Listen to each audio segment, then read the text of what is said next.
Okay, so when you're doing your generator maintenance, first things first, we want to take this cover off. Front cover just pops up. Side cover, there's 2 screws here, 1 screw here. You need an Allen key to get it out. We're going to turn the generator to off. Right here. Off on the control panel, off on the breaker. That will ensure that it doesn't start up while we're working on it. And then one last layer of protection is we're just going to disconnect one wire from the fuel solenoid here. So just a red wire, pop it out. Then we're 100% good. Turned off. We're going to take the oil heater kit off. The generator's already been running, so it's always a good idea to run it for a couple minutes before changing the oil. Heats up the oil, makes it more fluid. First, we're going to drain the oil. You're going to want an oil drain pan somewhat similar to this. Should still be warm enough. It's been running all night.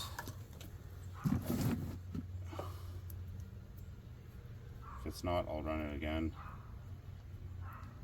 There you go. So you can tell it's a little bit dirty, the oil. So this is the initial 25-hour maintenance. So we got a bunch of scraps and little pieces of metal and stuff. So we're gonna let that drain. There's about 2 quarts of oil, 1.9 quarts of oil in this. So we're gonna let that completely drain out before we take the filter off.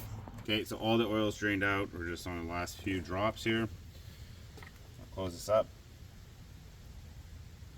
Make sure it's nice and tight. Now I would suggest getting some rags, because regardless of how you do it, a little oil is going to spill over. These are just disposable rags from Home Depot.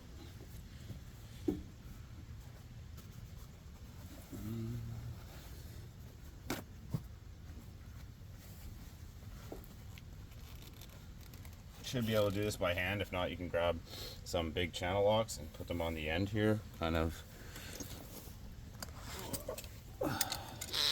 tool like this, put it on the end, crank it out, but shouldn't be too tight. You should be able to do it by hand.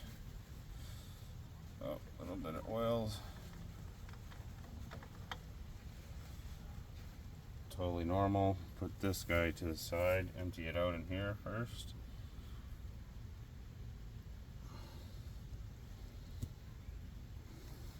Now you're gonna want those rags because your hands are gonna be full of oil. I'm going to clean this up a bit and let it drain out a bit. It's going to keep dripping. In the meantime, I'm going to go get our new kit with the new oil filter, air filter. Okay, so that's pretty much done leaking. We got our new oil filter from our maintenance kit. Always good to put a little bit of oil in the filter and around the edge just to give it a nice seal.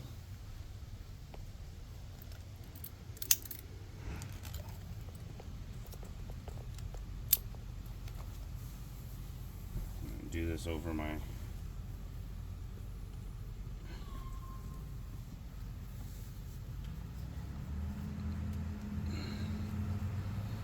let me get a nice seal this way.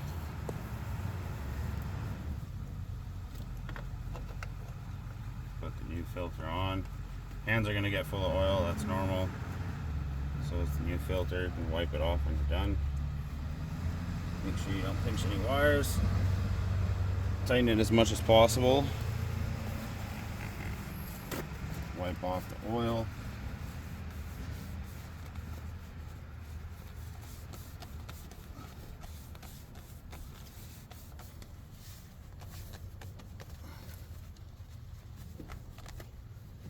Should be all good here.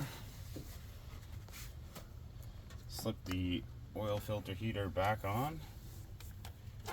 That's good. Now we're going to fill our oil. This is the oil fill area.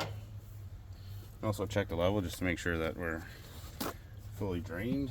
And you can check this intermittently when you're filling it up, but it is 1.9 quarts. So fully dry, nothing left in it. Start filling it up. I'd recommend just getting 2 jugs of 1 quart. That way you're not overfilling. If there's any old oil in here, I'd just wiping it clean first.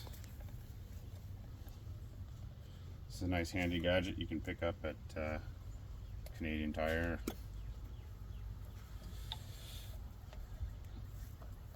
this is 1 quart, we need 1.9. Fill this guy up. So I got roughly 1.8, 1.9 in there. I'm gonna check my oil level. Get a little mess here.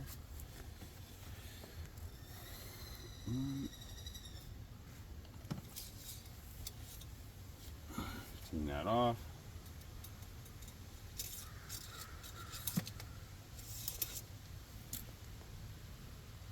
I can see it's kind of hard to tell, but it is full. And check it again just to double check, make sure. Yeah, so it's full, so that's perfect. Let me close this guy up. And then we're just going to do a test run just to make sure everything's good before turning it back into auto mode. That's good. It's part of the maintenance as well, not required when during an outage, but if you're doing your annual maintenance, we're going to change the spark plug. So just get a socket set, it's a 5/8 socket.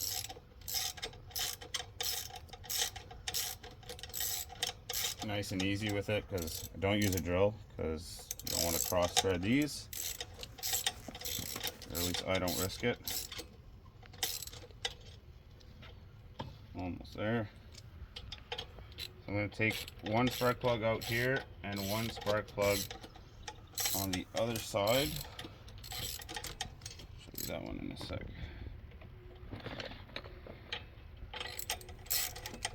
So it's gone, so you can see it's a little bit dark and it looks fine, but they want you to change them. And then on the back side, where are we? Right in here. This one's a little trickier to get to. The cable's right here. Probably not going to need the extension for this one.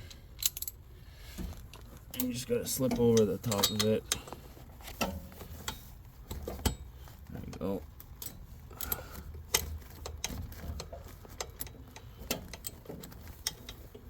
Okay, and we're going to get that guy out. I'm going to clean my hands here. I got my new plug in now.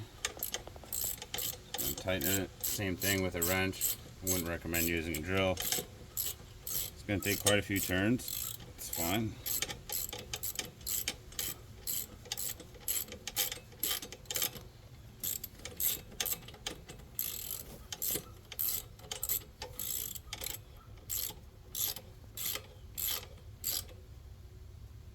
And that's good right there. Put this cap back on. Gotta hear a click. And we're good to go.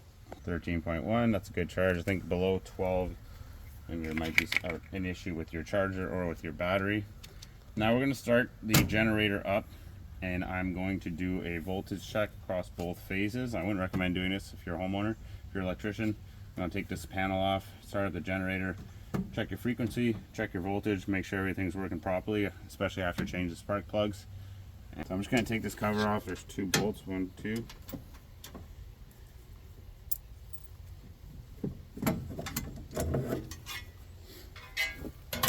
Now before you can turn on the generator, come over this way. You need to reconnect the fuel solenoid so it actually feeds fuel into it. So we're going to reconnect that. That's good. And then we'll be okay to turn it on and test everything. So all I'm going to do, I'm going to throw in manual mode and test the leads coming from the generator on this side, just to make sure we got proper voltage and proper frequency. Okay, so we'll start it up. We're going to put it in manual mode. That's going to start it up right away.